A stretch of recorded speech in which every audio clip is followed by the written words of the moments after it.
Nah, jadi kita akan lihat soal channel coding ya dari chapter 6 buku Sklar ini ya. Dan saya mulai dari bagian tengah ya, channel coding yang memang tujuannya untuk error correction dan error detection ya. Dan Sklar itu mulai dengan membahas kurva bear yang seperti ini ya, karena berusaha menunjukkan apa sih efeknya kalau kita melakukan channel coding ya ke dalam kurva bear kita ya. Nah, jadi ada ini yang lebih tajam ya gambarnya. Kelihatan kurva yang luar ini itu uncoded ya. Uncoded artinya tidak menggunakan channel coding. Lalu kurva yang dalam ini coded. Begitu ya. Secara umum kurva yang dalam ini lebih bagus ya. Karena kelihatan bear-nya kan lebih rendah ya, dia lebih bawah ya kurvanya daripada yang ini. Kecuali di bagian tertentu ini yang di awal ini yang coded ini lebih tinggi nih bear-nya daripada yang uncoded. Ya, tapi ini berarti adalah di titik yang lebih kecil dari EB0 tertentu ya, artinya powernya kekecilan. Begitu powernya kekecilan, channel coding itu tidak menolong lagi memperbaiki bit error rate. Begitu sebenarnya fenomena yang terjadi ya. Artinya kita mau sebenarnya pakai channel coding itu dengan EB0 yang cukup ya. Jadi di daerah yang sini itu secara umum bit error rate kita membaik dengan channel coding ya. Nah, tapi di bagiannya ini yang dibahas adalah sebenarnya channel coding itu yang dilakukan apa sih? Yang dilakukan adalah kita menambahkan bit yang dihitung secara matematis yang bukan informasi. Artinya sebenarnya jumlah bit yang kita kirimkan itu nambah. Ya, bisa dibilang kita mengirimkan bit yang sebenarnya tidak perlu karena bukan informasi. Tetapi kalau bit-bit yang redundan itu ya, yang sebenarnya tidak kita butuhkan itu kita hitung baik-baik secara matematik ya, maka kita tuh punya struktur tertentu ya yang kita bisa pakai untuk mendeteksi kalau error itu muncul ya. Artinya kita yakin informasi kita punya struktur matematika tertentu yang di luar hal itu kita yakin itu error. Begitu ya. Nah, jadi kalau kita pakai coding kita tuh bisa ya misalnya dari titik A ke titik C ini ya. Tadi kalau bit error rate-nya 10 pangkat minus 2 dengan EB0 yang sama ya 8 dB, kita tiba-tiba meningkat dari minus 10 pangkat minus 2 jadi 10 pangkat minus 4 bear kita gitu ya. Atau kalau dengan titik bear yang sama ya, misalnya kalau kita beroperasinya di 10 pangkat minus 6 ya, tadinya kita perlu 14 dB begitu ya. Tapi begitu kita pakai channel coding, error saya turun. Ya, sehingga dengan kata lain untuk mencapai 10 pangkat minus 6 saya cuma perlu 9 dB doang. Jadi kita bergerak dari titik D ke titik E ini. Gitu ya. Nah, jadi kadang channel coding itu digambarkan keuntungannya sebagai apa? Sebagai berapa dB yang kita untung dari sisi power untuk mencapai bit error rate yang sama.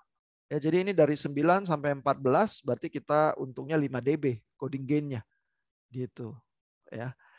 Nah, jadi itu berbagai cara membayangkan apa yang terjadi dengan coding gain ya. Lalu apa harga yang harus kita bayar? Kan kalau kita engineering selalu gitu ya, untuk mencapai gain tertentu, either powernya lebih rendah untuk bear yang sama, atau bearnya membaik untuk power yang sama ya. Saya buang apa begitu? Apa yang harus saya bayar? Yang harus dibayar adalah bandwidth. Karena sebenarnya kita nyelipin bit yang bukan informasi itu ke dalam transmisi kita gitu ya, itu makan bandwidth begitu ya. Jadi kita sebenarnya tetap butuh resource tertentu ya. Jadi ada hukum kekekalan energi lah dengan kata lain ya, untuk mencapai gain tertentu kita harus buang energi dalam bentuk yang lain ya, dalam hal ini bandwidth ya. Nah, ini di paragraf yang ini ya, berbagai kalau di Sklar itu dia ceritanya cukup panjang lebar ya, ini paragrafnya lebih panjang di lecture note saya itu saya sederhanakan begitu ya. Jadi ini di sini bisa kita baca dari titik A ke C ya, memperlihatkan peningkatan kualitas bear dari 10 pangkat minus 2 ke 10 pangkat minus 4 akibat channel coding ya. Harga yang harus dibayar adalah bandwidth ya. Karena tambahannya untuk mentransmisikan data yang redundant itu dengan channel coding ya. Lalu kalau dari titik D ke E sama ya, yang dibutuhkan juga bandwidth tambahan. Tapi di dalam hal ini kita lihat coding gain itu dari 14 dB turun jadi 9 dB ya untuk bare yang sama ya. Sehingga trade off-nya kembali bandwidth, tetapi keuntungan dari channel codingnya disebutnya dalam hal ini coding gain ya. Seberapa coding gainnya 5 dB gitu ya. Nah lalu juga bisa ada pergerakan lainnya. Misalnya kalau kita tadinya misalnya beroperasi di titik D ya, terus kita paksa data rate-nya kita tingkatkan gitu ya. Nah itu biasanya bear kita tuh turun kalau kita nggak melakukan apa-apa, cuma tingkatkan data rate aja ya. Karena kan noise kita dan gangguan-gangguan di udara sifatnya tetap ya. Kalau kita paksa lebih cepat gitu ya, berarti pulsa-pulsa kita lebih kecil, langsung bear kita tuh naik ya. Jadi dari D ini kita naik ke F nih. Kalau kita nggak pakai coding apa-apa. Nah tapi di titik F ini, kalau kita mau tetap supaya beroperasinya di 10 pangkat minus 6, kita pakai channel coding, kita turun ke E. Gitu ya. Jadi dengan kata lain, kalau kita mau meningkatkan bitrate tanpa bear-nya naik dengan drastis, kita pakai channel coding. Ya. Jadi artinya kalau kita mau paksa meningkatkan bitrate ya, sebenarnya sih kan itu harusnya makan bandwidth juga ya.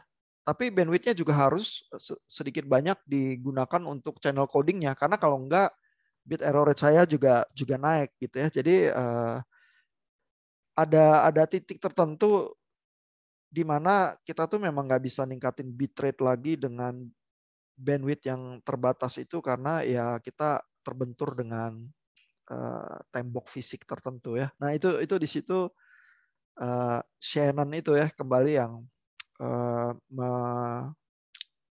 menurunkan ya formula batas fisik untuk komunikasi itu ada di mana ya. Tapi Sklar ini pelan-pelan ya, karena sampai titik ini ya di chapter 6 sebenarnya Bapak Ibu tuh belum berkenalan dengan teori Shannon ya. Berkenalan sedikit di chapter 4 waktu bahas modulasi, terus kelihatan kalau modulasi itu berusaha ditingkatkan levelnya ya, yang artinya bitrate-nya meningkat, itu bisa membentur tembok tertentu ya. Cuman dibuat garis kurva bear-nya aja, di situ ada temboknya Shannon itu ya. Tapi formulasinya nanti munculnya di chapter 9 sebenarnya. Jadi di kebanyakan textbook ya, Shannon theorem itu ditaruhnya tuh di belakang ya. Kenapa? Karena memang agak ajaib ya bahwa Shannon itu bisa ya memikirkan semacam tembok fisik tertentu itu ya, batas transmisi yang mungkin eh, tanpa berpikir soal channel coding dan lain sebagainya gitu ya. Eh, jadi yang normal ya kita lihat ya fenomenanya di channel coding bahwa ini ada ya apa semacam kompromi-kompromi, kalau saya buang bandwidth saya bisa dapat bear atau saya bisa dapat power. Tapi kapan-kapan kalau bandwidth saya habis ya apa bear saya dan power saya nggak bisa saya optimasi bersama lagi gitu ya. Jadi ada 3 sumbu itu, power, bandwidth, sama bear ya. Kalau saya mau apa optimalkan semuanya sekaligus, kapan-kapan mentok ya, nggak bisa ya, karena saya tuh harus ada hukum kekekalan energi, saya harus oper-oper ya. Kalau saya punya bandwidth, saya bisa convert jadi bear yang lebih baik ya, atau jadi apa power yang lebih hemat gitu ya. Tapi kalau saya punya banyak power, ya saya bisa menghemat bandwidth begitu ya, dengan bear yang masih cukup bagus. Tapi kalau tiga-tiganya terbatas ya saya kapan-kapan mentok ya dengan tembok fisik kita itu ya. Nah, kalau kita bicaranya coding gain semacam ini, kita tuh paham ya dinamikanya. Tapi kalau tanpa bicara soal channel coding, sebenarnya jadi rada mistis begitu ya. Kenapa Shannon sampai bisa tahu ya? Nanti di chapter 9 Bapak Ibu mungkin lihat sedikit ya gimana Sklar itu menjelaskan kenapa Shannon bisa tahu ya ada tembok yang semacam itu ya di dalam transmisi komunikasi digital kita ya. Nah, jadi di bagiannya ini ya setelah menerangkan dinamikanya bear dan bandwidth dan apa channel coding itu, Sklar itu mulai masuk menerangkan ya sebenarnya bit redundant-nya itu ya yang diselipkan di dalam data informasi itu gimana sih caranya begitu ya. Nah, caranya sebenarnya cukup bisa dijelaskan dengan cukup intuitif ya. Ini ya, misalnya tabel 6.1 ya. Ini menggambarkan apa konfigurasi yang mungkin ya untuk channel coding. Ya, ini halaman 331 nih kalau di bukunya ya. Bapak Ibu lihat kan ini ya, lecture notes-nya tabel 61 ini kelihatan kan ya? Kelihatan, Pak. Oke, oke. Ini kalau saya switch ke buku Sklarnya, ganti juga kan ke buku Sklar ya? Enggak, Pak. Oh gitu, oke, oke. Itunya terpisah berarti, bentar ya.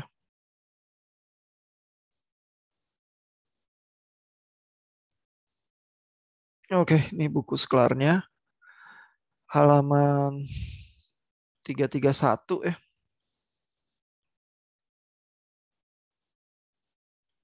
Nah ini ya ada gambar ini, lalu ada tabel 6.1 ya.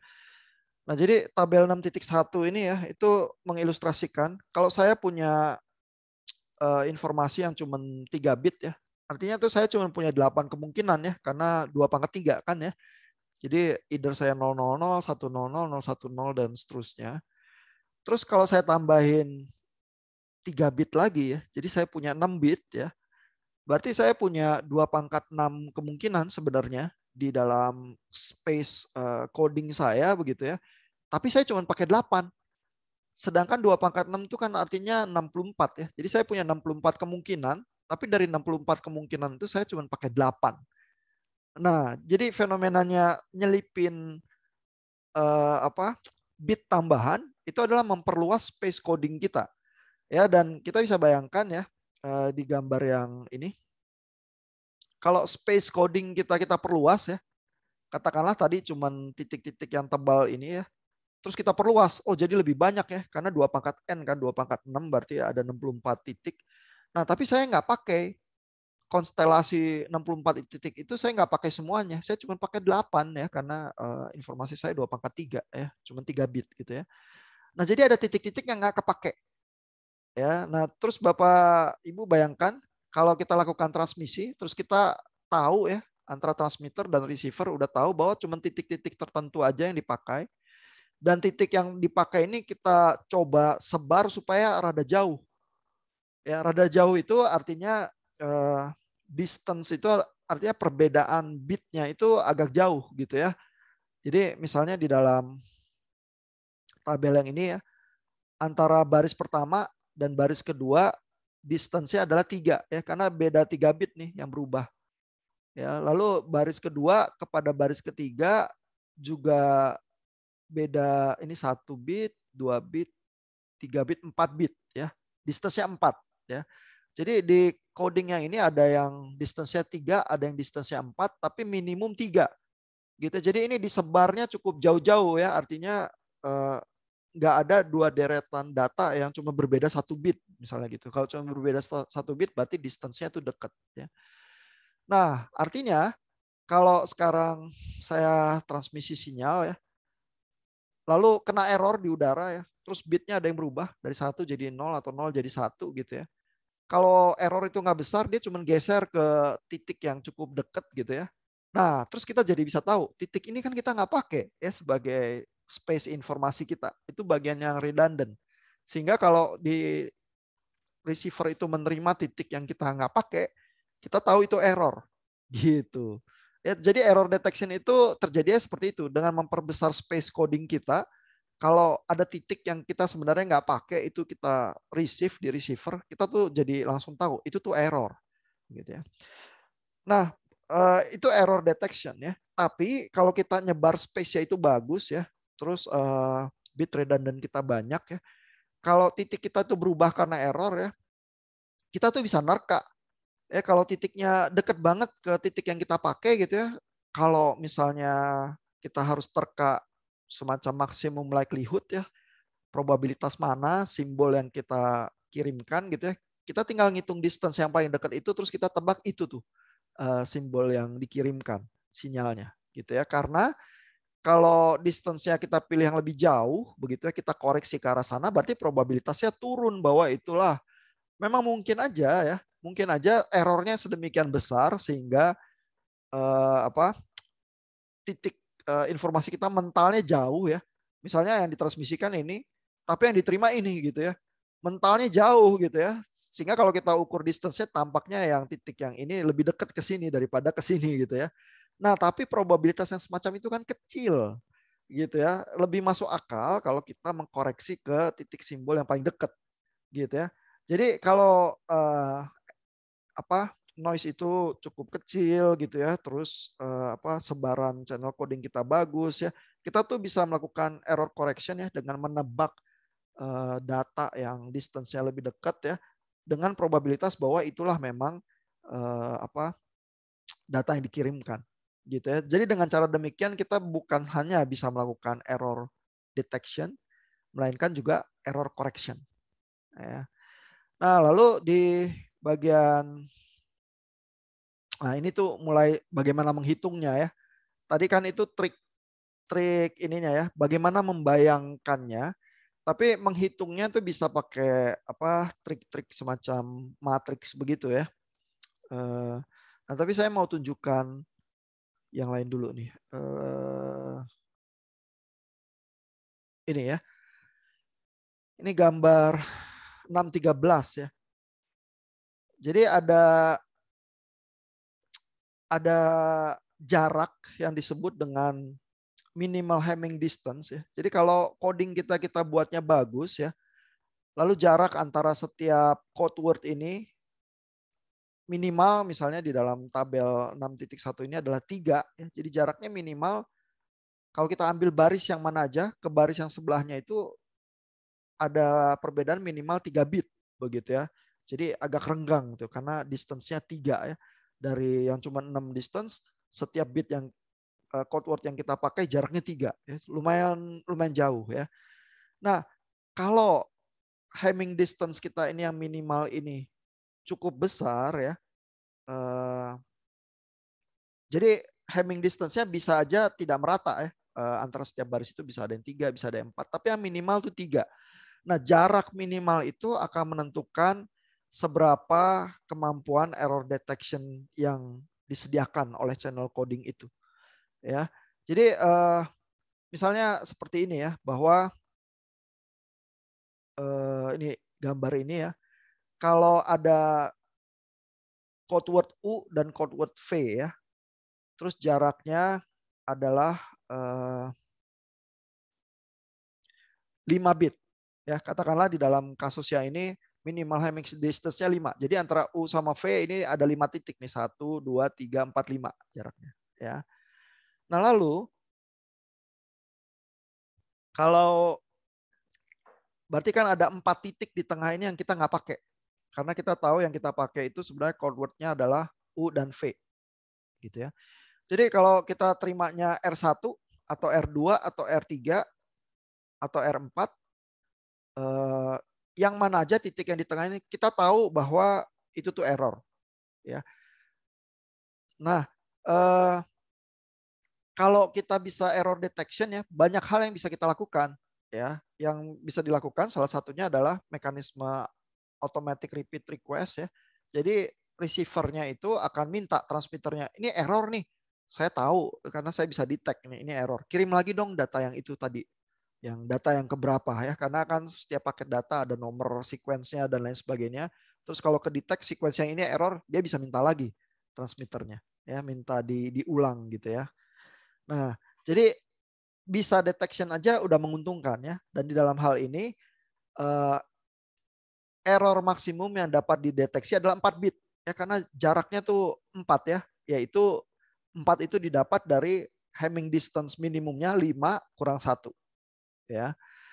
Nah, tapi error yang dapat dikoreksi ya, kalau didetect bisa 4 bit, tapi kalau yang mau dikoreksi cuma bisa 2 bit gitu ya. Artinya kalau yang ditransmit U, terus nyampainya di R1 gitu yang di receive, kita tuh bisa koreksi ke U nih, karena kita tahu oh ini jaraknya lebih dekat ke sini. Tapi kalau udah 3 bit yang salah, udah di sini jaraknya ya, terus kita paksa koreksi, pasti kita koreksinya ke V. Ya karena kita pikir ini lebih dekat ke V gitu ya, bukan ke U gitu. Begitu kita koreksi ke V, dia jadi salah. Begitu ya. Jadi kalau terlalu banyak bit yang salah begitu ya, kita nggak bisa koreksi lagi. Jadi kemampuan error correction itu ditentukan oleh minimum Hamming distance-nya, tapi kemampuannya lebih rendah daripada kemampuan deteksi. Karena kalau deteksi 4 bit dia masih bisa deteksi ya, ini salah nih. Ya. Tapi kalau koreksi kan artinya dia akan mencoba mengkoreksi ke simbol yang dianggap lebih dekat gitu ya. Nah, itu jaraknya lebih kecil ya, dan dihitungnya adalah jumlah error yang bisa dikoreksi adalah D minimum ya. Ini distance minimum Hamming distance-nya berarti 5 di dalam contoh yang tadi itu ya, kurang 1, 4 bagi 2. Ya, berarti cuma 2 bit yang dia bisa koreksi. Jadi di dalam rangkaian bitnya itu kalau ada 4 bit salah, dia masih bisa detect ini salah. Tapi kalau dia paksa untuk koreksi ya, cuman kesalahan 2 bit doang yang dia masih bisa koreksi. Kalau udah kesalahan 3 bit dia nggak bisa koreksi lagi gitu ya. Kalau dia nggak bisa koreksi artinya dia harus minta transmitternya untuk kirim ulang gitu. Tapi kalau dia koreksi masih betul, itu adalah error-error yang cuma 2 bit ya yang dia bisa koreksi tanpa minta dikirim ulang lagi ya. Kalau dia minta kirim ulang sebenarnya dia agak boros bandwidth ya. Karena kan artinya si transmitter pakai bandwidth lagi ya untuk ngirim data yang sama lagi gitu ya. Jadi kalau dia bisa koreksi lebih untung ya karena nggak usah minta transmit ulang. Tapi kemampuan koreksi itu lebih kecil daripada kemampuan deteksi. Karena di dalam contoh yang seperti ini kemampuan koreksinya cuma untuk error yang 2 bit. Kalau deteksinya bisa sampai kesalahannya 4 bit dia tetap masih bisa detect. Gitu. Ya. Nah, pola-pola berpikir yang intuitif semacam itu tuh menguntungkan ya. Sehingga kalau Bapak-bapak disodorin ya, ini loh ada channel coding tertentu. Begitu ya.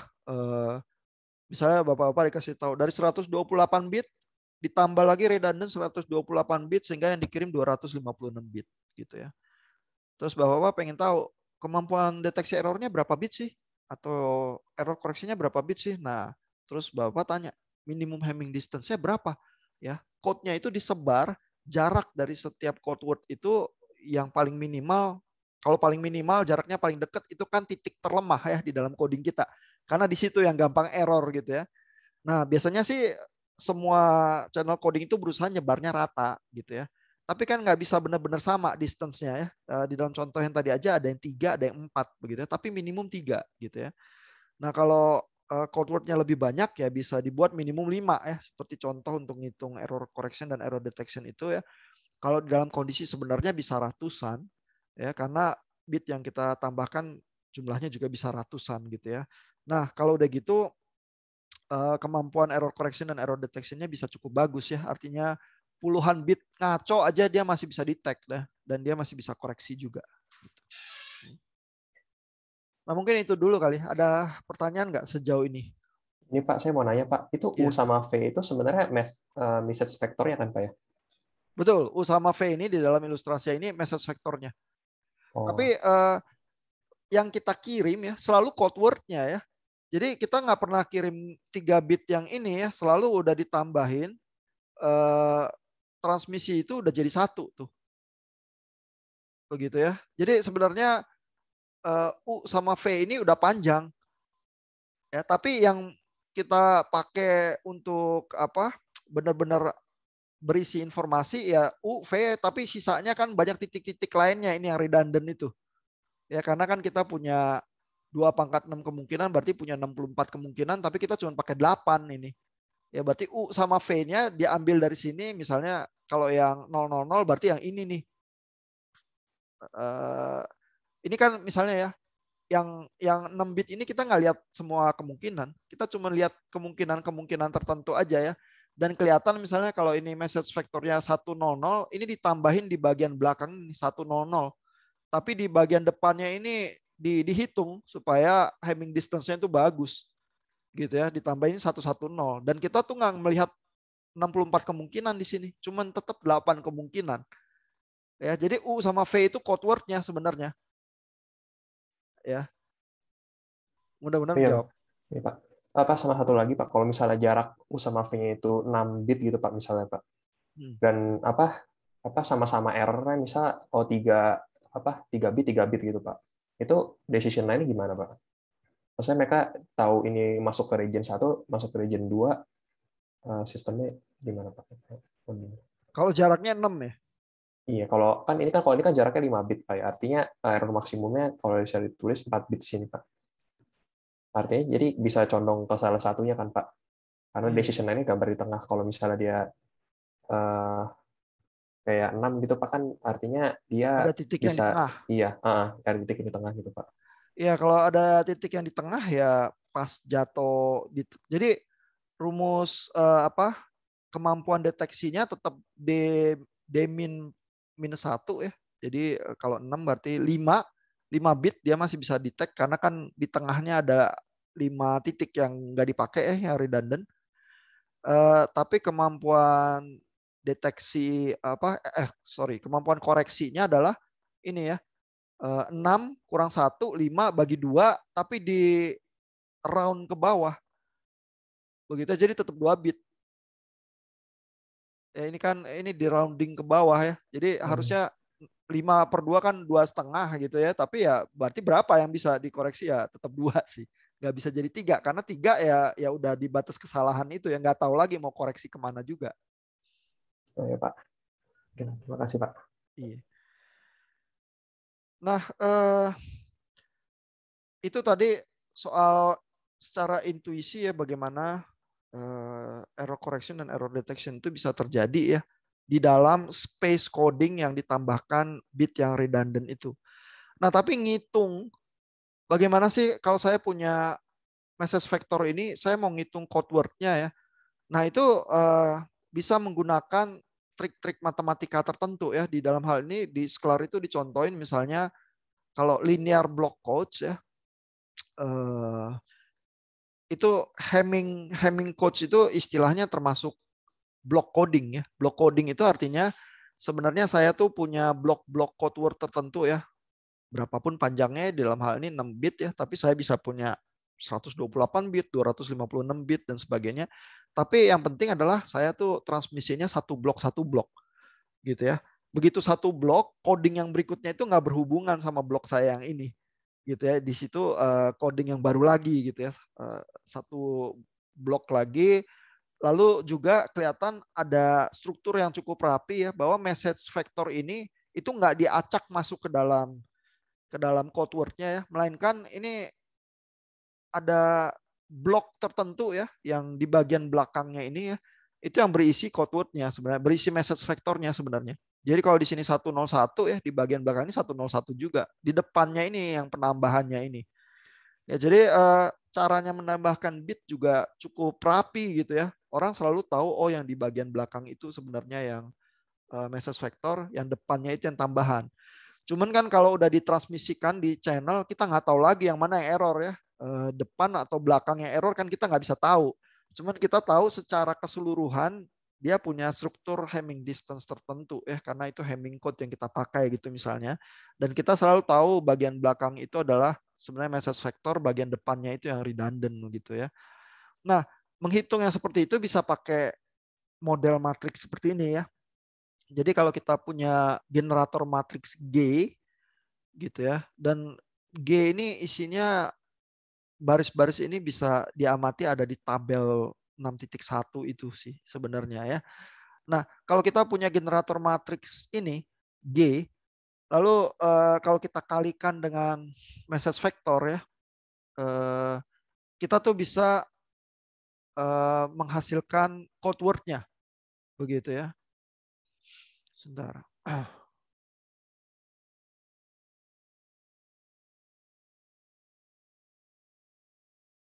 Ini saya copas dari sklarnya ini ya supaya kelihatan bagaimana sklar menerangkan generator matriks ini ya. Jadi V1, V2, V3 adalah vektor bagian dari 8 code vectors itu ya yang dapat mengenerate seluruh code word yang ada di tabel ya.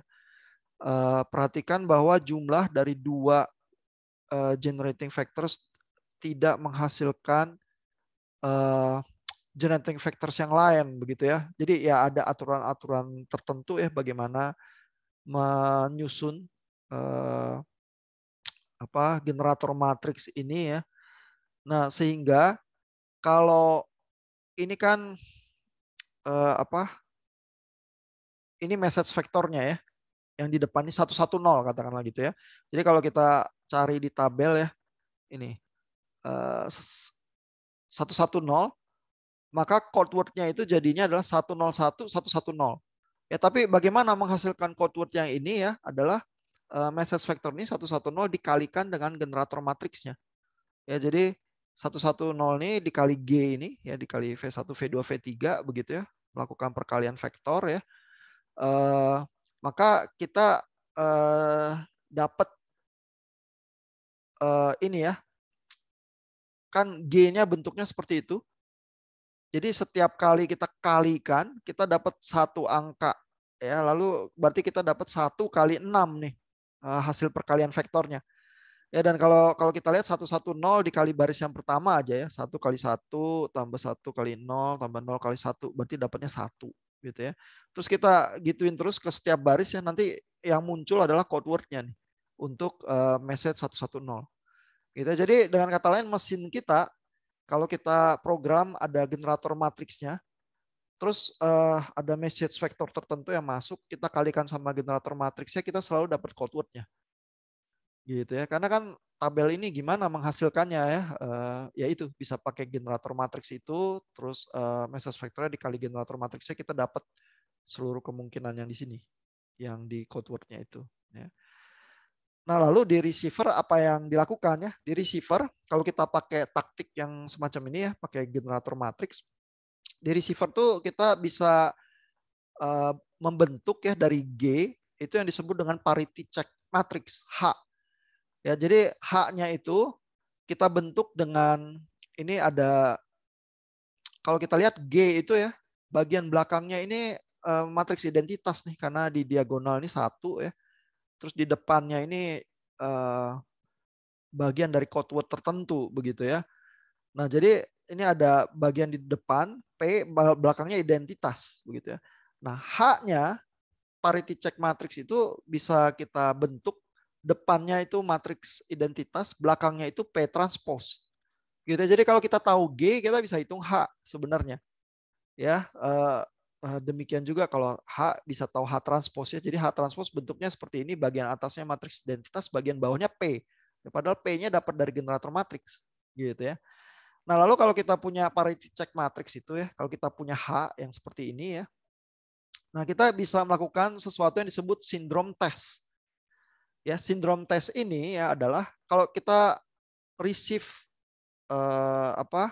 informasi, jadi setelah transmit kita di receiver itu receive-nya R gitu ya. Ini vektor receive kan 6 bit ya, karena setiap blok kan 6 bit ya. Jadi yang kita receive 6 bit udah bersama error dan lain sebagainya gitu ya. Kita nggak tahu errornya ada di mana dari 6 bit itu gitu ya. Yang kita lakukan untuk tahu itu error atau enggak adalah kita kalikan R-nya dengan parity check matrix itu ya, H transpose. Jadi katakanlah di sini ya dikalikan ini 6 bit yang kita receive dikalikan parity check matrixnya H transpose-nya, terus kita dapat nilainya 100 begitu ya. Jadi kalau kita dapat hasilnya enggak 0, maka itu adalah error. Gitu ya. Jadi sindrom testing ini istilahnya ya, menghasilkan sindrom S ini ya dengan cara R dikali H transpose. Ya. Nah, apakah kalau hasilnya 0 itu artinya enggak error? Belum tentu juga.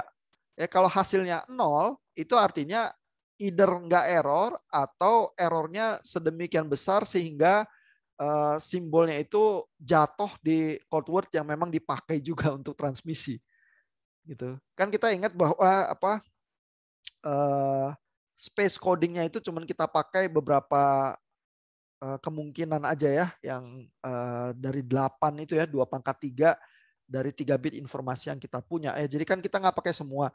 Tapi kalau error itu sedemikian rupa ya, sehingga dari yang ditransmisikan berubah, terus jatuh ke simbol yang benar juga, yang memang kita pakai juga gitu ya, kita nggak bakal bisa tahu tuh error yang semacam itu. Kita pikir ya memang itu gitu ya, simbol yang ditransmisikan. Kita pikir nggak ada error. Karena begitu kita sindrom tes ya, hasilnya 0. Ya, jadi kalau 0 itu bisa errornya sangat besar sehingga kita nggak tahu itu error, atau memang nggak ada error. Tapi kalau sindromnya non zero, ya sindromnya ada sesuatu, itu udah pasti error. Jadi sindrom tes ini tuh yang pasti adalah kalau terjadi error. Kalau nggak terjadi error kita nggak pasti, tapi mudah-mudahan kagak error gitu ya sindrom tes ini. Ya, tapi dengan melakukan sindrom tes ini ya, ini kan kita jadi punya formula matematiknya ya. Si receiver tuh bisa ngitung sindrom tes, terus dia bisa tentuin, oh blok informasinya ini error, atau blok informasinya ini aman gitu ya, atau paling tidak sejauh yang kita tahu aman gitu ya, kalau errornya nggak terlalu besar noise-nya gitu ya. Nah jadi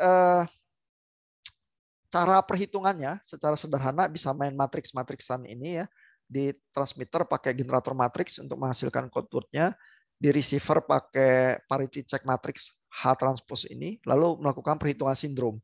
Lalu tahu dari mana kalau ada error. Kalau sindromnya nggak 0 pasti error. Kalau sindromnya 0 either nggak ada error atau errornya sangat besar sehingga saya pikir nggak ada error gitu. Ya. Nah, ya mungkin sampai situ dulu. Ada pertanyaan dulu nggak? Masih jelas sih saya, Pak. Masih oke ya. Oke. Nah, kita lanjut dikit ya.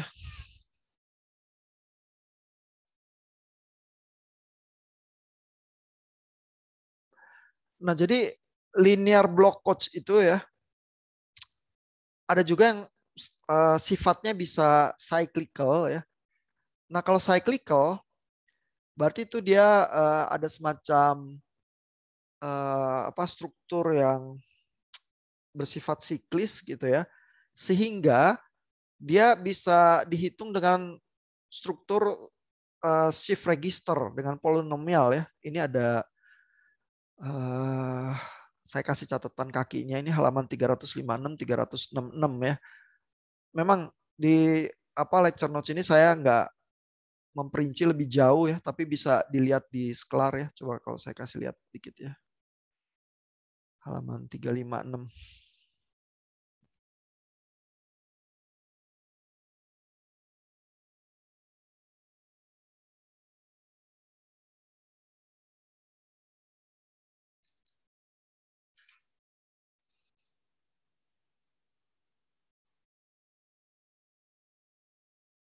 Ini coba saya share lagi. Ini ya, ada bagian 6.7 ini soal cyclic codes gitu ya. Itu linear block codes yang punya sifat khusus ya. Keuntungannya kalau kita main dengan cyclic codes ya, itu adalah saya bisa menuliskan rumusnya dalam bentuk polinomial tertentu ya. Ini cyclic codes, sehingga melakukan generatornya itu bisa nggak pakai matriks ya, tapi bisa pakai, begitu saya bisa tulis polinomialnya ini, saya bisa buat dalam shift register gitu ya. Nah, ini ada penurunannya. Nah, saya bisa punya struktur seperti shift register semacam ini ya. Jadi ada koefisien-koefisien tertentu, lalu bitnya itu ngocor ya ke dalam register-register ini yang bergeser dikali di jumlah gitu ya. Terus saya bisa menghasilkan code word-nya seperti itu ya. Dan nanti di receiver juga melakukan testing error-nya juga dengan shift register yang semacam ini. Dan shift register yang kayak gini itu menyenangkan ya, karena gampang ya dibuat pakai memori tertentu. Yang penting habis dikali di jumlah, digeser nilainya ke memori berikutnya, terus perhitungannya sama lagi gitu ya. Daripada misalnya melakukan perkalian matriks ya. Kalau melakukan perkalian matriks kan ada angka-angka itu yang harus baris sama kolomnya itu di matching satu-satu, dikali, di jumlah begitu ya. Shift register ini secara hardware mungkin lebih lebih nyaman begitu ya. Tapi bentuknya harus cyclical codes begitu ya. Nah, cuman ini juga banyak yang well known ya, linear block codes yang cyclical, terus rangkaian-rangkaian apa shift registernya juga udah diketahui dengan cukup baik sih.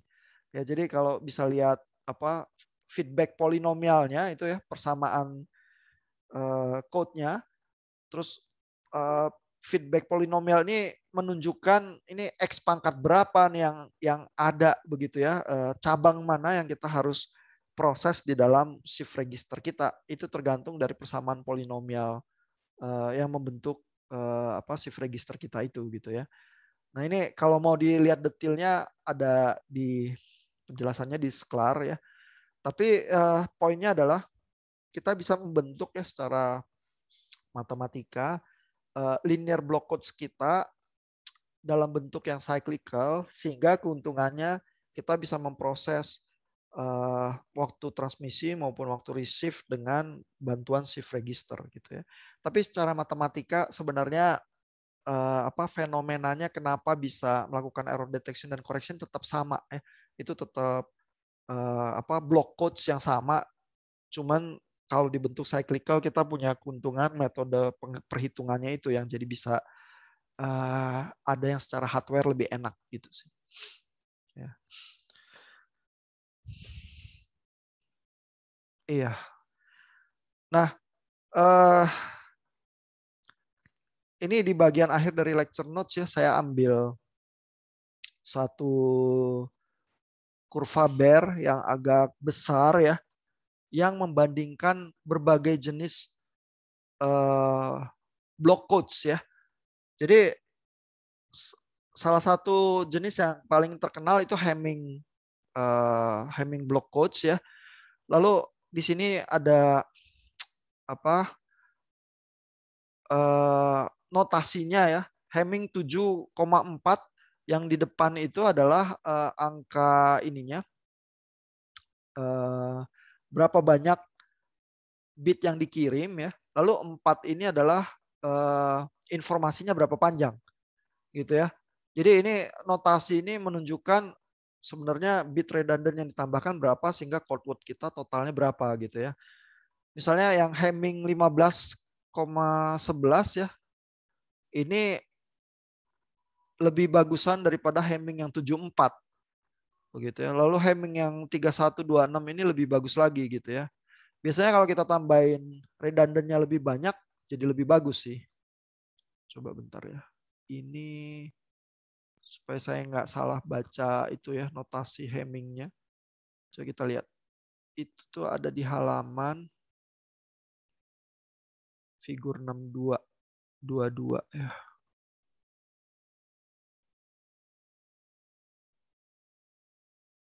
Tapi artinya makin kompleks dong ya Pak ya? Redundantnya makin panjang aja sih Pak. Jadi space-nya makin lebar ya sebenarnya ya. Kalau kalau ininya apa kemungkinannya makin banyak, terus space yang kosongnya makin banyak juga. Jadi saya lebih leluasa untuk mendeteksi kalau terjadi error sih. Sebenarnya gitu sih logikanya ya kalau kalau apa ininya makin panjang notasinya gitu ya. Halaman 370 ya. Coba saya cari di Bernard Sklar halaman 370.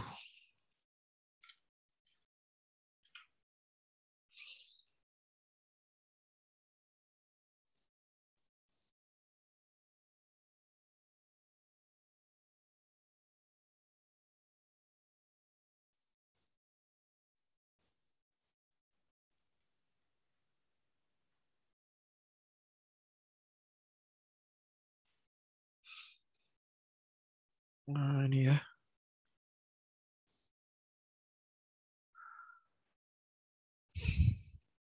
Nah, ini juga ada contoh example 6.11 ya.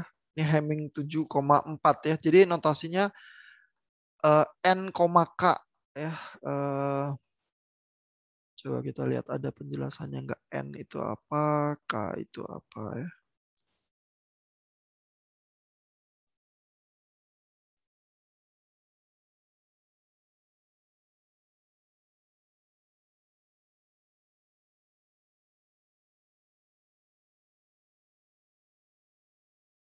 Sebentar.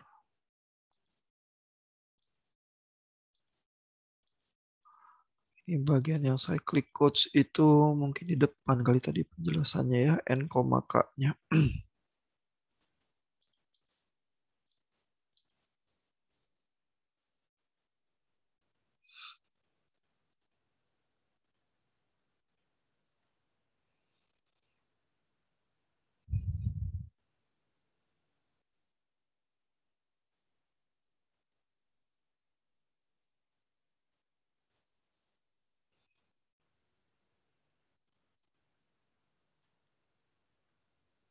Ini ya, misalnya 8,2. Kalau 8,2 tuh informasinya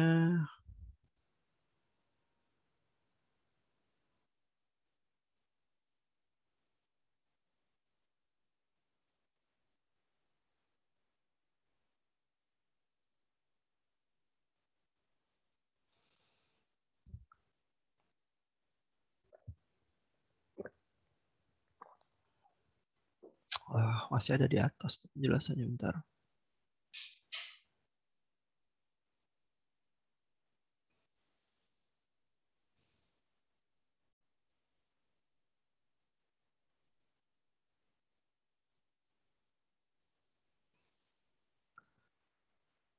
Kalau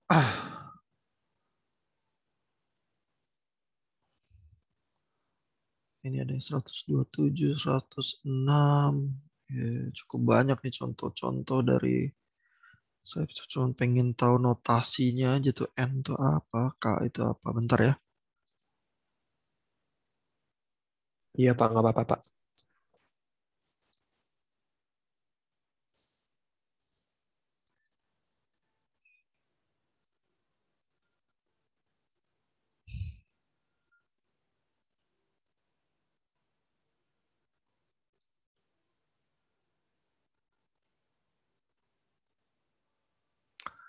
Nah, misalnya yang ini tabelnya itu tabel di sini dia nggak tulis notasinya tuh.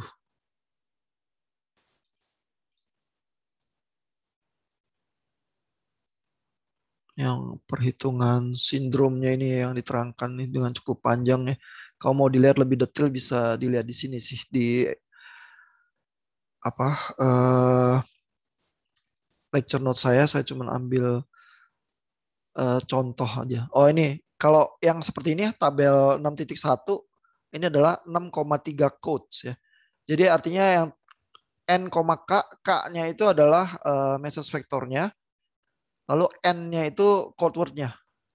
Ya, jadi ini 6,3 nih. Jadi yang ditambahkan itu berapa adalah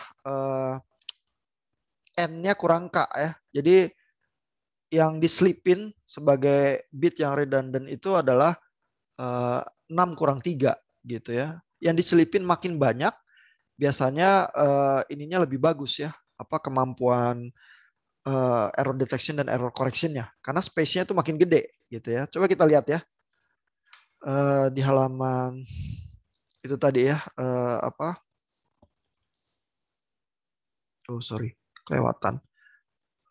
Kurva bear-nya itu ya. Ah ini ya. Kita lihat ya Hamming 7,4 ya. Itu artinya yang diselipin itu N kurang K ya 3 bit ya. Yang redundant. Ini tuh bear-nya yang ini. Kalau Hamming 1511 itu berarti yang diselipin 4 bit. Ya berarti redundantnya lebih banyak tuh yang diselipin. Cuman memang bloknya lebih gede ya. Dari 11 bit informasi menghasilkan 15 bit code word begitu ya. Nah ini bear-nya lebih dalam nih, lebih bagus. Gitu ya. Terus ada Hamming 3126. Kalau Hamming 31,26 berarti bit yang ditambahkan tuh 5 bit ya. Ini lebih lebih banyak lagi bit redundantnya, dia makin dalam gitu terus. Ya, jadi kelihatan apa dinamikanya ya, begitu kita tambahin bit yang redundant, jumlah bit yang ditambahkannya itu akan menentukan bear yang lebih bagus ya. Yang uncoded-nya paling luar nih, yang polos, yang nggak dipakein channel coding, ya bear-nya paling gede. Ya begitu kita mulai selipin channel coding dia makin bagus, cuman seberapa bagus tergantung berapa banyak bit redundant yang kita tambahkan ya. Nah, ini yang BCH ini ya. Ini gede banget nih karena 127,36. Ya, jadi dari 36 bit apa message-nya informasi di-expand jadi 127 code word, 127 bit begitu ya. Nah, lalu yang 127,64 ini juga lebih bagus lagi begitu ya. Jadi ada apa? Channel coding yang khusus ya. Ini kalau yang Hamming coach itu yang termasuk yang well known juga ya, yang standar. Tapi yang BCH itu tuh punya sifat yang cukup khusus ya. Coba di sini ada penjelasannya enggak ya yang BCH? BCH itu dari nama orang sih. Coba kita lihat.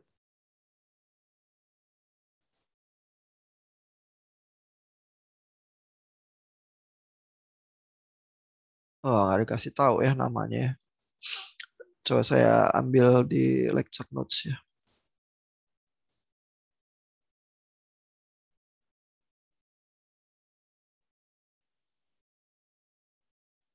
Ya, kalau Hamming coach ya, bit redundantnya lebih panjang, bare-nya lebih baik ya.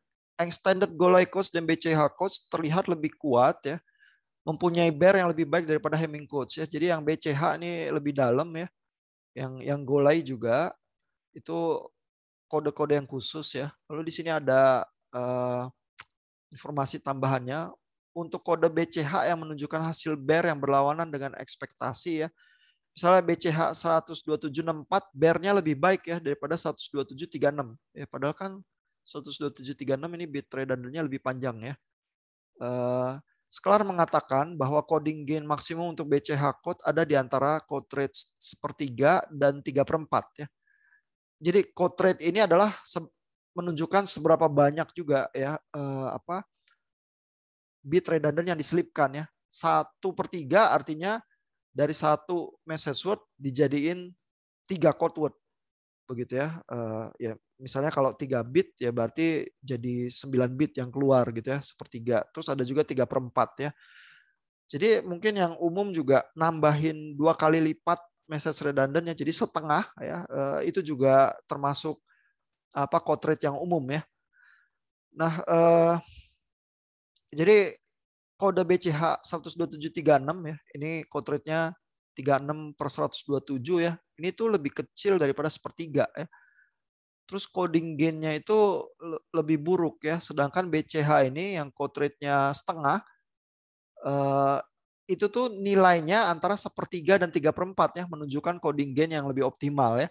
Jadi kalau Hamming itu block codes yang lebih terprediksi ya kelakuannya. Kalau kita tambahin redundant bits, terus atur Hamming distance-nya dengan cukup baik, pokoknya makin panjang redundant bits-nya, bare-nya makin baik. Tapi kalau yang BCH ini memang tekniknya khusus ya, nggak terlalu dijelaskan di Sklar. Tapi secara umum BCH itu lebih baik daripada Hamming, cuma punya sifat yang agak khusus bahwa code rate-nya itu optimalnya kalau di antara sepertiga sampai 3/4. Jadi code rate yang BCH yang 12764 ini karena jatuh di code rate yang antara range yang paling optimal ini lebih bagusan dibandingkan 12736. Itu tergantung struktur matematikanya juga gitu ya. Jadi bisa ada anomali semacam itu. Tapi baik BCH 12736 atau 12764 lebih baik daripada yang Hamming coach ya.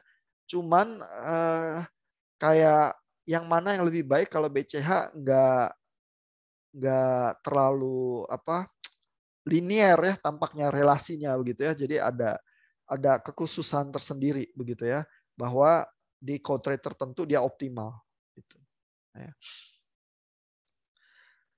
Nah itu ya. Jadi channel coding itu banyak ininya ya, banyak jenisnya. Yang paling basic itu Hamming block codes itu. Lalu BCH itu dan Golai itu yang agak khusus ya. Lalu ada lagi yang lebih khusus, lebih tahan ya terhadap error yang berentetan. Jadi bayangin kalau kita transmit ratusan bit sekaligus ya. Terus kan kalau block codes itu bagian yang message word-nya ada di belakang, bagian yang di redundant-nya ada di depan gitu ya. Nah kalau error itu tersebar ya, katakanlah dari 256 bit atau berapa ratus bit yang kita transmit dan receive ya, errornya itu jarang-jarang dan agak rata ya di seluruh blok data kita. Itu tuh lebih gampang buat channel coding untuk mendeteksi maupun mengkoreksi. Dibanding sama tiba-tiba puluhan bit berentetan salah begitu ya. Nah itu tuh lebih susah gitu ya. Jadi ada permasalahan seperti itu juga ya. Sehingga channel coding itu biasanya difungsikan dengan sesuatu yang disebut interleaver. Interleaver itu buat ngacak. Ya jadi bentuk interleaver yang paling sederhana adalah kalau informasinya ditulis ke dalam matriks itu berdasarkan baris, dibacanya berdasarkan kolom ya, supaya ngacak. Nanti di receiver tuh dibalik ya. Jadi yang dibaca dari kolom ditulisnya ke baris begitu ya. Nah, kalau sebelum ditransmisikan diacak dulu, nanti kalau kena noise yang numpuk ya di 10 bit tertentu, noise semua gitu ya. Begitu di receiver diacak balik ya, pakai interleaver ya. Nanti noise-nya itu jadi nyebar. Nah, begitu nyebar dikenain error detection atau error correction pakai channel coding itu lebih berhasil gitu ya. Jadi ada teknik-teknik semacam itu atau apa channel coding tertentu yang memang sifatnya lebih tahan ya terhadap noise yang atau error yang ngumpul jadi satu gitu ya. Jadi channel coding itu macam-macam ininya jenisnya ya. Yang block code saja udah macam-macam gitu ya, dan Bernard Sklar itu memperkenalkan lah sedikit banyak yang basic ya, yang paling basic Hamming, lalu berbagai variasi yang lain dia tunjukkan juga bit error rate-nya. Gitu ya. Nah di chapter 7 untuk minggu depan kita tuh belajar sesuatu channel coding yang jauh lebih kuat daripada block codes karena menggunakan memori. Begitu. Jadi ada memori di proses menghasilkan code word-nya bahwa bit yang masuk itu akan menentukan code word yang di berikutnya. Begitu ya. Jadi memori itu akan terbelit di dalam rentetan bit kita ya. Sehingga kalau kena error, memori itu menolong karena menentukan susunan bit yang berikutnya ya. Jadi ada semacam struktur tertentu yang terbelit di data kita itu ya, sehingga kalau kita lakukan detection ya nanti hasilnya tuh lebih baik. Tapi bapak ibu udah mulai kebayang ya, itu kayak di dalam code generationnya kita tuh ada filtering tertentu ya supaya code-nya itu dikonvolusi tertentu, terus ada memorinya dulu sebelum ditransmit gitu ya. Sehingga kalau data saya tuh mengandung memori tertentu, begitu lewat di konvolusi di udara terus menerima berbagai error begitu ya, memori itu menolong kita untuk mengingat lagi data yang sebenarnya apa yang ditransmisikan gitu ya. Tapi mulai kebayang juga transmisinya ada masalah karena lebih rumit ya ngitungnya. Di receivernya juga gitu. Ya, karena kalau convolutional code istilahnya ya, untuk yang di chapter 7 nanti perlu satu metode receive tertentu yang disebut Viterbi. Ya, itu sebenarnya maksimum likelihood detector, tapi maksimum likelihood sequence detector, karena ngedeteknya tuh bukan cuman satu simbol atau satu dari kemungkinan modulasi tertentu ya, tapi sederetan ya, dan sederetannya bisa panjang begitu ya. Misalnya 100 bit atau 200 bit sekaligus begitu ya, dan itu tiba-tiba beban komputasinya jadi luar biasa tinggi kalau nggak menggunakan Viterbi algorithm gitu ya. Tapi kita tahu seperti biasa ya, kalau kita investasi effort komputasi yang tinggi, maka error kita bisa rendah gitu ya. Tapi berarti kita main matematika yang lebih berat gitu ya untuk mencuci bit informasi kita, sehingga di receiver itu kita bisa dapat sinyal yang lebih jernih ya. Tapi itu problem untuk minggu depan. Itu chapter 7. Yang giliran buat teach fits itu Bu Jessica ya Bu ya. Kali ini jangan lupa ya Bu. Pak Ihan, saya mau nanya dong, Pak. Ya. Iya Pak, iya Pak. Ya Bu, dibaca lecture notes-nya, terus dilihat di sklarnya, terus coba buat videonya sebisanya ya. Iya Pak Austin, silakan Pak. Itu Pak, saya mungkin kelewatan kali Pak. Tadi yang di gambar terakhir itu T itu simbol dari apa Pak yang kalau di grafik itu Pak? Gambar yang terakhir dari lecture notes ya. Iya Pak. T Bentar, coba. sama dengan 15 itu Pak, T sama dengan 10.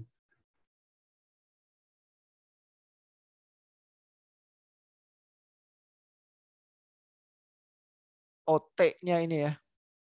Iya Pak. Bentar, harus lihat di sklarnya kali.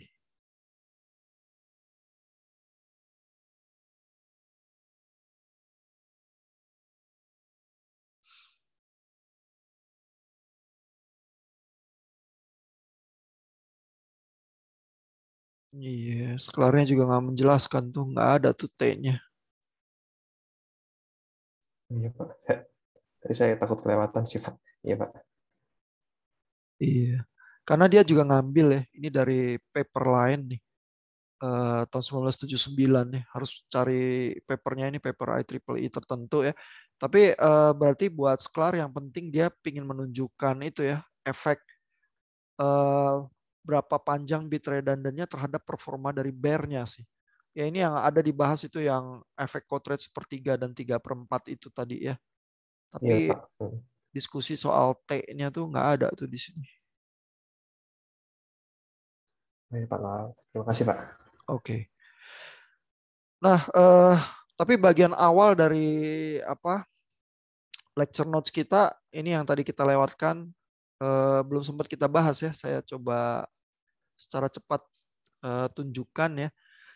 Jadi kalau di bagian awal ini ya, misalnya ada coding yang diperkenalkan oleh Sklar itu namanya Walsh-Hadamard code gitu ya. Nah ini sebenarnya coding yang dipakai untuk sistem CDMA nih.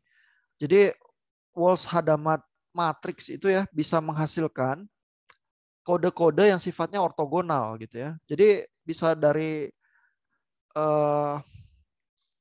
satu matriks dengan satu komponen tertentu ya 0 misalnya ya.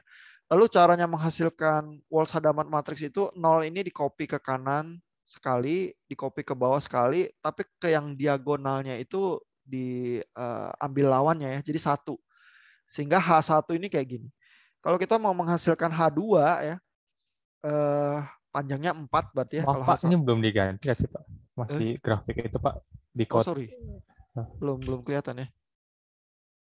Sorry. Benar. Di monitor saya kelihatannya berubah, tapi rupanya nggak tembus ke Bapak-Bapak. Nah ini ya, kelihatan Walsh-Hadamard matriksnya. Ada H1 dan H2 ya. Ya, kelihatannya. Nah, yang jadi model konstruksi Walsh-Hadamard matrix ini adalah di copy ke kanan ya. Misalnya dari H1 ke H2 ya, di copy ke kanan yang sama ya. Jadi strukturnya 0001 ini copy ke kanan, copy ke bawah, copy ke yang diagonal ini dikasih negasi begitu ya. Jadi tempat-tempat yang harusnya 0 jadi 1, tempat yang 1 jadi 0 gitu ya. Nah, lalu dengan cara yang sama bisa menghasilkan struktur yang panjangnya 8 gitu, 16 dan seterusnya ya. Nah, yang menarik dari kode Walsh-Hadamard ini ya adalah kalau kita ambil ya dua baris yang manapun ya. Coba bagian yang lebih dikit aja ya. Misalnya ini ya yang panjangnya 4x4 ya. Kalau saya ambil yang baris kedua dan baris keempat gitu ya. Terus saya kalikan, terus saya jumlahkan nih. Nah, ini kalau pakai 0 sama 1 kita harus bentuknya pakai perkalian basis 2 begitu ya, XOR gitu. Tapi kalau 1 sama -1 mungkin lebih jelas gitu ya.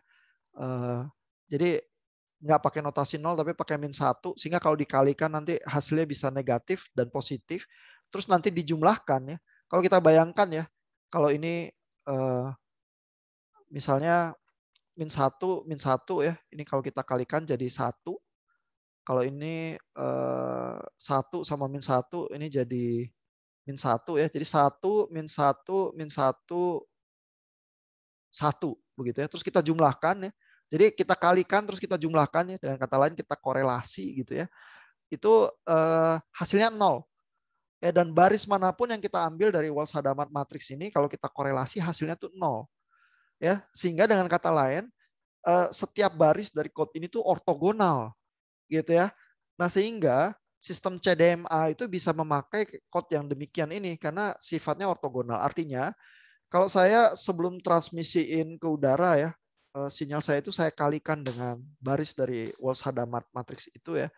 Terus di receiver nanti saya kaliin lagi dengan baris yang sama ya. Nanti saya nge-receive sinyal yang ditransmisikan balik. Tapi kalau saya mengalihkan dengan kode yang dari baris yang berbeda ya, itu nanti begitu saya jumlahin hasilnya 0 karena setiap baris itu ortogonal gitu. Ya, nah dengan cara yang demikian orang-orang yang mendesain CDMA itu bilang ya, kalau gitu dengan baris-baris matriks yang ortogonal ini ya, saya tuh bisa mentransmisikan sinyal saya di frekuensi yang sama dan di waktu yang sama nggak saling mengganggu. Karena nanti di receiver yang penting saya pakai kode yang benar, saya bisa nge-receive tuh sinyal saya lagi begitu ya. Dan korelasi terhadap kode yang lain itu 0 hasilnya. Jadi nggak saling ada interferensi begitu. Nah, masalahnya adalah itu betul ya ortogonalitas itu untuk Walsh-Hadamard chord ini terjadi, tapi kalau ada delay dan ada konvolusi dengan channel ya yang menghasilkan delay di wireless channel kita ya, maka sifat ortogonalitas itu bubar gitu ya. Jadi korelasinya nggak tepat 0 lagi gitu. Sehingga sistem CDMA itu ya sebenarnya selalu dibatasi oleh jumlah user. Karena kalau jumlah user meningkat, terus channel kita itu ada multipath transmission begitu, maka selalu kita menerima multiple access interference istilahnya. Jadi antara setiap user itu saling mengganggu. Ya, sehingga sistem 3G itu kalau usernya meningkat, gangguan antar user itu meningkat juga. Ya, karena tentu bisa ya kita nge-receive sinyal CDMA itu sebersih-bersihnya, tapi nanti kita harus pakai receiver yang sangat rumit ya untuk cuci sinyalnya itu ya, supaya sifat gangguan dari channel itu yang udah menjadi terkonvolusi kodenya dengan channelnya itu bisa kita kompensasi balik lagi gitu ya. Nah, sehingga lama-lama karena orang menyadari problem multiple access interference itu ya di CDMA, itu CDMA lama-lama bubar tuh terus pindah ke OFDM untuk 4G gitu ya. Itu karena fenomena semacam itu.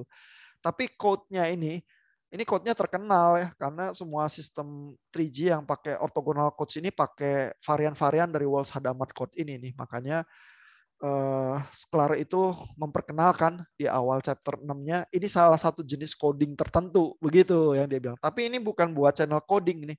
Ini sebenarnya munculnya akhirnya banyaknya di CDMA ya. Nah, lalu ada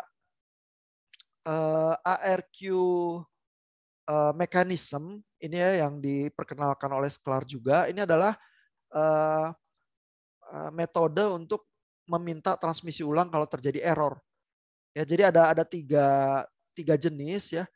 Ada yang ini istilahnya adalah stop and wait ARQ ya. Kalau stop and wait adalah kirim, tungguin sampai ada acknowledge dari receiver udah diterima, baru dia kirim lagi gitu ya. Jadi ini kirim, acknowledge, kirim lagi baru ya. Jadi ini ada jarak nih, renggang nih. Ini nggak efisien, terutama kalau jalur komunikasi kita tuh delay-nya tinggi, jadi lama ditunggu-tunggunya ya. Jadi ini nanti bitrate-nya rendah gitu ya. Nah, yang lebih bagus adalah yang disebut dengan ini ya nomor 2, ARQ with pullback. Ini istilahnya si Sklar ya. Di buku lain kadang-kadang istilahnya lain ya. Tapi di sini dia bilangnya ARQ with pullback ya. Nah, kalau yang with pullback ya, pokoknya dia transmit aja ya, transmitternya nggak mau tahu ya. Terus nanti kan ada delay, tapi dia tungguin acknowledgement-nya. Nah, begitu ada acknowledgement yang hilang ya, dia pullback tuh. Oh, ini acknowledgement-nya berapa nih yang yang data yang nomor 5 berarti yang nggak di acknowledge ya. Berarti dia pullback ya. Dia minta lagi, kirimin lagi dong dari mulai data nomor 5 itu gitu ya. Jadi begitu salah dia pullback ya, terus dia kirim ulang gitu ya. Padahal kan sebenarnya harusnya 1 2 3 4 5 6 7 8 gitu ya. Nah, begitu dia nggak terima nomor 4 nih error, terus not acknowledge, dia kirim lagi dari 4 lagi. Begitu. Ya, jadi ini pullback. Nah, ini lebih efisien karena nggak usah nunggu-nunggu acknowledgement-nya datang ya. Kirim aja dulu terus. Tapi begitu di situ bilang, oh saya nggak terima yang itu, dia mundur lagi ke mana yang terakhir yang dia nggak terima acknowledgement-nya gitu. Tapi ini masih boros juga karena habis dia mundur, dia pullback, dia ngulang lagi terus begitu ya. Padahal yang lainnya kan mungkin tadinya benar gitu ya. Sehingga ada yang metode ketiga ini yang paling efisien, itu adalah selective repeat ya. Nah, yang selective repeat ini dia cuma mengulang blok yang error saja, yang sisanya dia nggak ulang lagi. Tapi selective repeat ya ada kelemahannya ya. Kelemahannya dia harus nginget-nginget ya. Yang tadi udah dikirim itu, jadi harus nambah memori buffer ya supaya yang udah dikirim terus benar dia tetap ingat-ingat dulu karena dia harus susun ulang. Nanti kalau di tengah ada yang salah, dia minta yang salah itu dikirim ulang lagi terus dia harus susun lagi ya di receivernya gitu ya. Tapi yang paling efisien dalam hal transmisi, cuman jadi harus ada semacam memori atau buffering tambahan ya. Kalau yang stop and wait ini simple, nggak usah nyimpen-nyimpen juga nggak apa-apa. Pokoknya kirim, tunggu di sono beres, baru kirim lagi gitu. Tapi kan lambat ya jadinya pengirimannya. Gitu. Ya. Nah, ini sedikit soal ARQ ya, di sini diperkenalkan karena buat Sklar itu tuh terkait juga dengan bagaimana error itu di handling ya. Jadi memang pakai channel coding untuk deteksi sama koreksi errornya. Tapi kalau terdeteksi ada error kan dia harus minta kirim ulang itu tadi ya, mekanismenya ARQ itu. Makanya diperkenalkan agak di awal gitu ya. Tapi channel codingnya sendiri yang menjadi judul dari judul dari chapter 6 itu sebenarnya adalah metode yang seperti Hamming block codes itu sebenarnya channel codingnya sendiri. Ya. Nah, itu materi kita malam ini sampai di situ aja. Ini udah injury time juga. Ada pertanyaan atau komentar? Saya belum ada lagi sih, Pak. Oke, kalau nggak ada lagi berarti kita sampai di sini ya. Thank you Pak Michael untuk tips videonya. Untuk minggu depan kita tunggu dari Bu Jessica ya Bu. Ya Pak. Oke, selamat malam, selamat istirahat.